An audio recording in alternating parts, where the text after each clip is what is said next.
21대 총선이 90일 앞으로 다가왔습니다. 개정 선거법에 따라서 이번 총선부터는 준연동형 비례대표제가 적용이 되고 선거권 연령도 낮아져서 만 18세부터 투표를 할 수 있게 됐습니다. 이 선거법의 핵심 내용과 충북 지역 선거에 미칠 영향을 취재기자와 짚어보겠습니다. 이규명 기자 나와 있습니다. 어서 오세요. 네. 예, 선거팀이죠? 네네. 네, 앞으로 자주 만나겠습니다. 네. 저희 선거법 용어들도 어려운 것들이 있어서 좀 쉽게 이해할 수 있게 자세히 좀 정리해 주세요. 예. 네, 알겠습니다. 네. 어떤 부분이 달라졌습니까? 네, 우선 지역구와 또 지지하는 정당에 각각 한 표씩 투표하는 1인 투표제. 이것은 기존과 동일합니다. 예. 의석수 역시도 변화가 없는데요. 선거법 개정안에 따르면 지역구와 비례대표 의석도 기존과 같습니다. 하지만 내용에서 좀 큰 변화가 있는데 비례대표 47석 가운데 17석은 기존 방식처럼 정당 득표율에 따라 단순 배분하지만 나머지 30석은 연동률 50%를 반영해 할당하기 때문에 준연동형 비례대표제라고 부르는 겁니다. 예. 또 다른 큰 변화라면 선거 연령이 만 19세에서 18세로 한 살 낮춰졌는데요. 총선 당일 이제 만 18세가 되는 연령이 정확히 2002년 4월 16일 이전에 출생한 고3 네. 학생들이 충북에만 4,600여 명 예. 정도 추가될 예상입니다. 예. 그 이제 연동률이 100%가 아니기 때문에 준연동형이라고 하는 것이고. 네네. 그럼 이렇게 선거법을 바꾸게 된 그 이유가 있었을 거 아니겠어요? 네네. 왜 그렇습니까? 네, 우선 지금 기존의 1인 2투표제가 시행된 건 지난 2004년 17대 총선 이후부터인데요.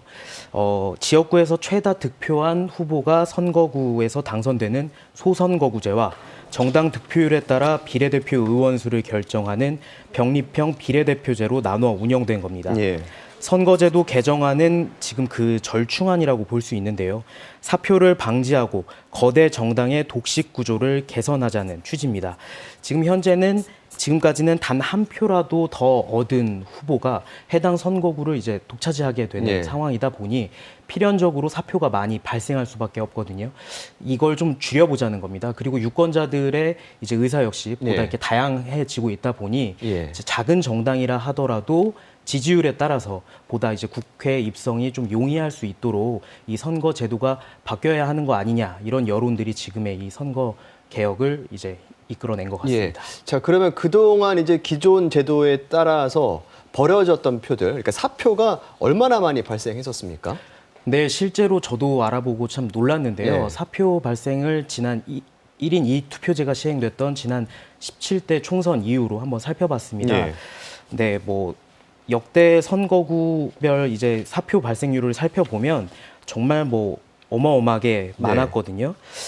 특히 소선거구제 중심의 이 승자 독식 게임에서 이 사표 발생 비율이 상당할 수밖에 없다 보니 지난 20대 총선 같은 경우에는 무려 50.3%에 달하고 있었습니다. 절반이군요. 네네. 예. 이런 상황에서는 이른바 이제 정당이 받은 득표율과 또 실제로 의석을 점유한 점유율 사이에 격차가 클 수밖에 없는 거거든요. 예. 실제로 지난 총선에서 이 내용들을 좀 살펴봤더니 새누리당과 더불어민주당은 정당 득표율보다 확보한 의석이 훨씬 많았습니다. 두 정당의 지지율을 합해보면 59.04%에 불과하지만 두 당이 확보한 의석수는 전체의 81.6%에 달했습니다. 네. 반면 국민의당과 정의당은 정당 득표율보다 크게 적은 의석만 확보했습니다. 충북 역시 크게 다르지 않은 상황인데요. 새누리당과 민주당의 지지율의 합은 66.1%에 불과하지만 두 당이 확보한 의석수는 전체의 80%에 달했습니다. 이 투표로 나타난 이 표심들이 그대로 의석에 공정하게 이렇게 좀 배분이 되어야 하는데 예. 이게 양대 거대 정당에만 이게 표가 몰리다 보니 실제로 두 정당은 그 정당이 얻은 득표율에 비해서 더 많은 의석수를 차지하게 되는 겁니다. 네. 이처럼 기존의 선거 제도는 과도한 사표뿐만이 아니라 이 거대 정당의 과대 대표라고 하는 한계점을 명백히 드러낸 상황입니다. 예. 지금까지 정리 잘하고 계십니다. 네네. 자, 그러면 이런 선거법 개정이 이번 총선에서 충북 지역에 미치는 영향은 어떤 것들이 있습니까? 네, 우선 선거구제 변화가 있을지 많이 궁금하셨을 것 같은데요. 다행히도 이 상하한선에 포함이 되지 않으면서 충북의 8개 선거구는 그대로 유지가 됩니다. 하지만 준연동형 비례대표제가 도입되면서 군소 정당에 이게 유리한 측면으로 작용할 가능성이 높은데요. 예. 실제로 지난 20대 총선 결과에 개정된 선거법에 따라 준연동형 비례대표제를 적용해봤습니다. 새누리당과 민주당은 의석수가 각각 11석과 8석이 줄어들지만 국민의당과 정의당은 각각 14석과 5석이 늘어나는 결과를 예, 보였고요. 당시 새누리당. 네네. 예. 실제로 보는 것처럼 거대 양당으로 이 수렴되던 제도가 민심이 보다 반영되는 방향으로 이제 변화할 가능성이 있다. 이걸 좀 확인해 볼 수 있고요. 예. 이에 따라서 국회에 입성하는 이제 정당의 수나 뭐 이 종류 역시 이제 다양해질 가능성이 있다고 전망되고 있습니다. 예. 이에 따라서 유권자들의 이제 선택 기준 역시 변화할 가능성이 높은데요. 실제로 나에게 내 삶에 어떤 도움이 되는 정책이나 공약을 내세우는 정당이냐에 따라서 유권자들이 선택을 할 가능성이 점점 높아진 겁니다. 또 앞서 말씀드린 것처럼 새롭게 선거 연령에 편입된 만 18세뿐만 아니라 이번 총선에서 처음 투표권을 행사하게 되죠. 충북의 만 19세에서 20세 유권자도 5만 3천여 명으로 추산되며 선거 판도에 영향을 끼칠 태풍의 눈으로 떠오르고 있습니다.